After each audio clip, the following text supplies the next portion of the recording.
来吧，新玩具，今天我们来玩家乐福出品的这一款火热战将。这个之前不是出过吗？对，这一回出的是一个改进的版本。之前的版本我也玩了一下，那个胯部真的实在太松了，根本就晃里晃荡的站都站不住。而这一次改进了以后，我们看看效果如何。SS 的这个模具啊，车型做的还是不错的，而且这一回的家乐福吧，其实我觉得它的模具精度还可以啊，身上的这些合缝线对的还算齐，但也是因为这个料子过于薄了，有一些地方的卡扣卡的其实并不是很稳固。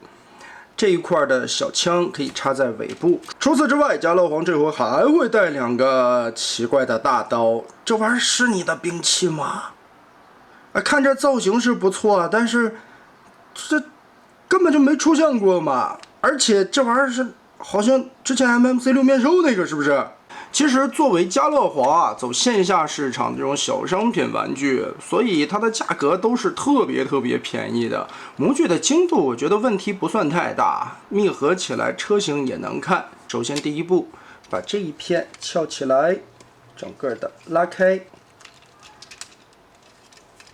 车头这里掰松，然后侧面顺着这个位置往松抽。下方这里有小扣子的结合，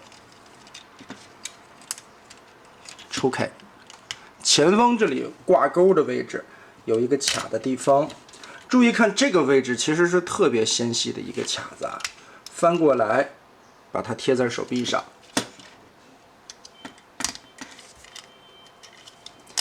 这个时候我们其实就可以把胳膊这里先拉松，然后车门的位置。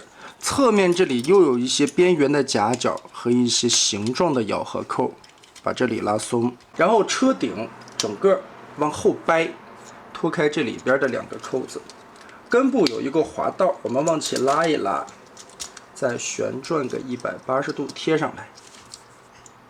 先来解放开这么多之后，开始变腿部，腿部这里把中间的这一片后边横着折一下，然后一个双关节拉过来，把这一块贴上去，尾翼再旋转上来。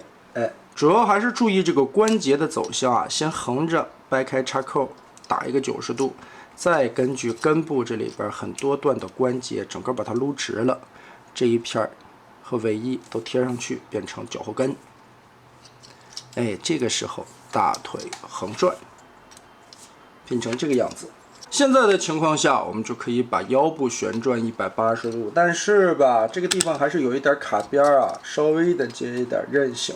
把腰拧过来，然后轮子侧面这里90度拉出来，下半盘我们现在就搞定了。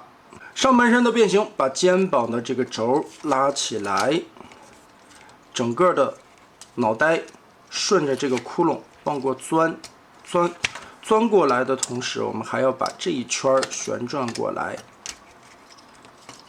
变成胸口的位置，然后顺着这个地方往里扣，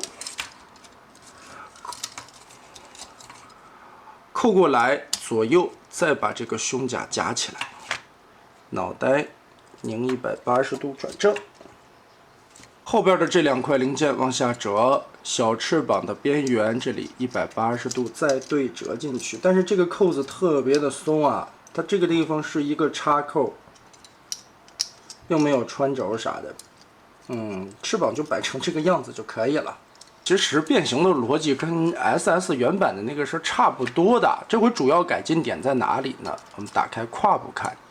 原先这个位置是一个球形关节，所以会显得特别松。这一回呢就很紧了，对吧？问题就出在它全部换成了轴的关节，而且是用螺丝铆进去的。如果说你觉得松了呢，你再紧几下螺丝就更结实了。所以这是一个最大的改进点，不用球关这个肯定是好评的。但是吧，这个膝盖位置啊，本身这一款的可动就差了那么些意思啊。我记得官方原版你稍微别着点劲儿是可以折到90度的。这个家乐福的是不是因为料子过于硬的关系啊？轮子折到这里的时候啊，它就卡住了，所以它的膝盖屈腿幅度只有这么一点点，大概45度左右吧。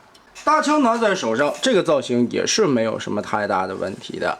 但是这2把板门大刀虽然不是他的吧，但拿上以后的效果还可以啊。只可惜刀上边只是一些刻画，并没有什么涂装点缀一些细节。所以总结来说吧，加勒黄这一款热破的一个上手体验啊，你看像这些地方翅膀尖儿的位置，这里会很松。其他的位置吧，变形的机构也都大差不差了，变形起来能玩儿。所以这个位置的改进点是这一回特别好评的地方。其他方面吧，一个几十块钱的玩具，你还能要求它啥呢？再有，它现在的价格应该是市面上最便宜的 KO 那一档了，买回来玩玩战克师啥的也都不错。那么得嘞，这期咱们就玩到这儿吧。